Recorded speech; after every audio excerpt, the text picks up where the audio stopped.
So, good afternoon, Sue. I'm Nurse Stephanie. How are you doing? I'm good. How are you? I'm doing good. Thank you. So, I just wanted to talk to you in regards to some test results that we got back. Dr. Stinson had talked to you earlier about that. Is that correct? Yes?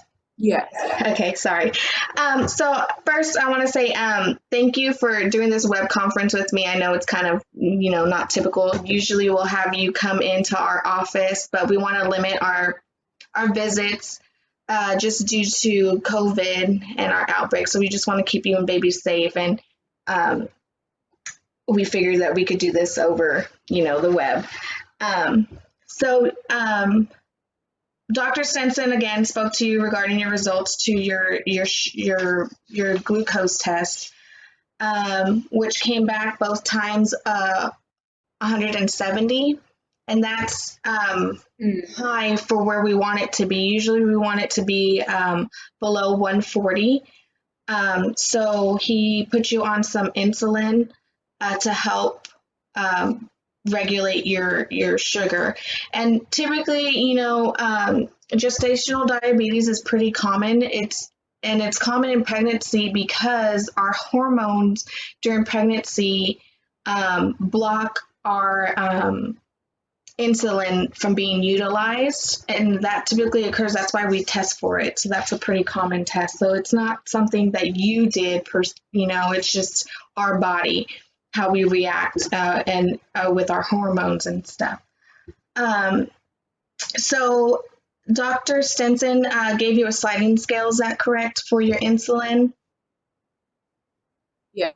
Okay, so I'm going to share my screen with you to see this is what your sliding scale looks like.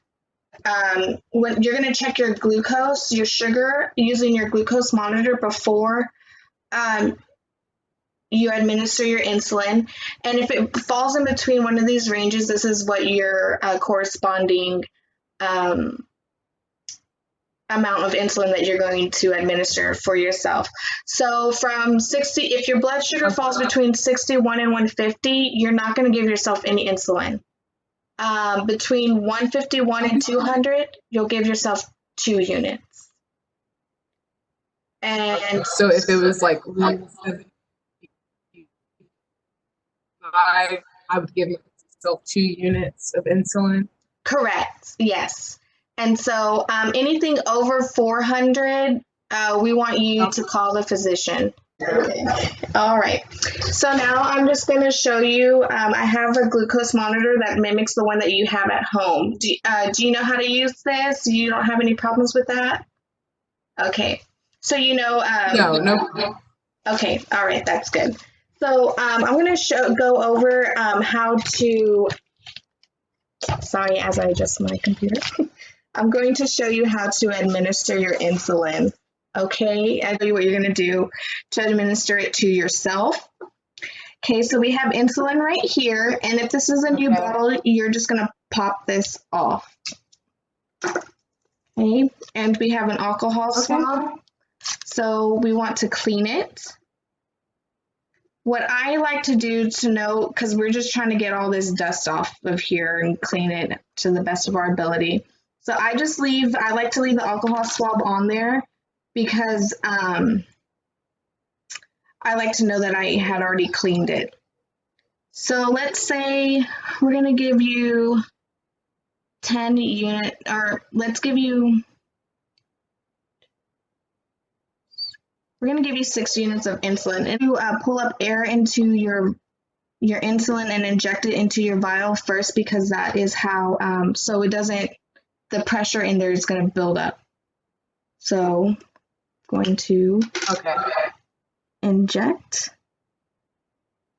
and then I like to flip it over and pull back. Now when you pull back, you can pull back more than what you need to get out any air bubbles.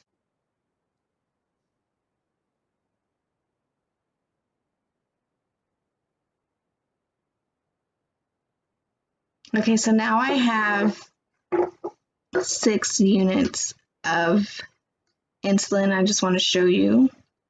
Okay. Okay, perfect. Okay.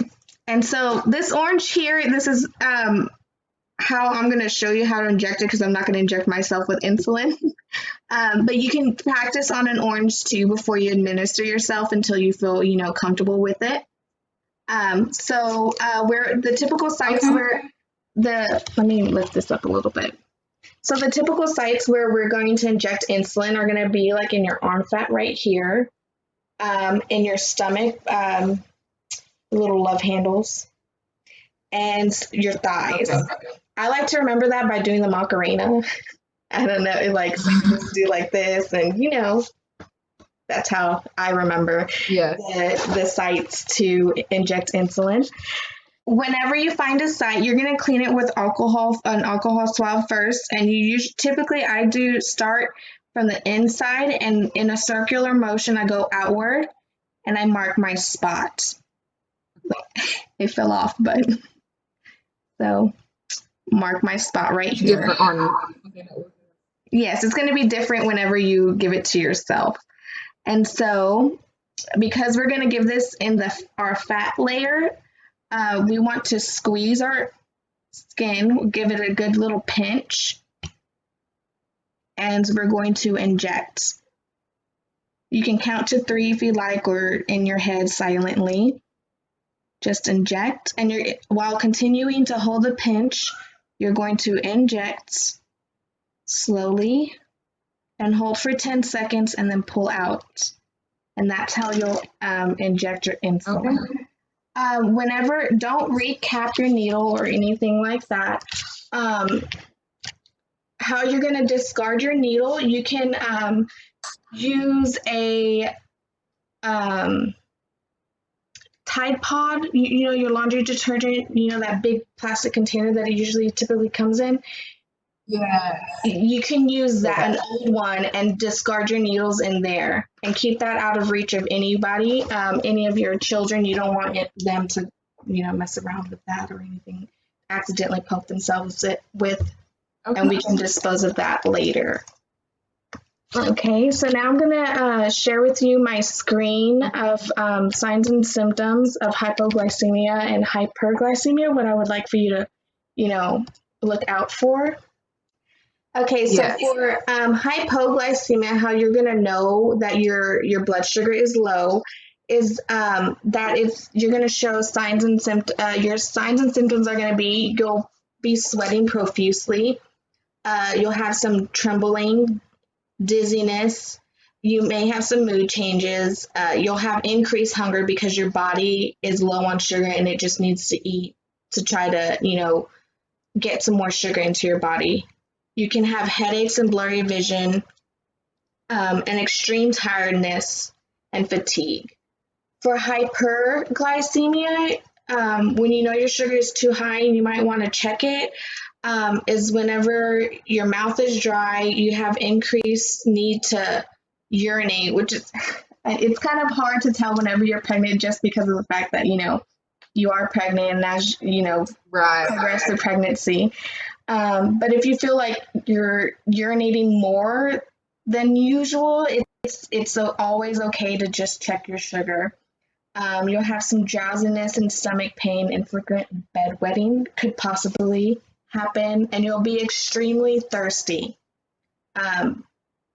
Okay. So, yes. Is there any questions that you have for me? I understand everything pretty well. I was just going to ask if you can send me that picture and the sliding scale to my email. Or I guess you were going to, or? Yes, ma'am. I was going to send that to you. If you would like, you can share with me in the chat your email. That way I can verify with you real quick that, I have the correct email for you. It's okay. I see that you wrote it sue@gmail.com. Yes. Yes. Okay. Thank you, Sue. Is there anything else I can help you with? No, you explained everything great. Thank you, Stephanie. Okay, thank you. Well, if you have any other questions, just go ahead and call our office, or if you feel more comfortable, and you would like to continue with these types of meetings, just let me know and I'll be glad to set another one up for you if you like. Okay. All right. Thank you so much for your help. Thank you.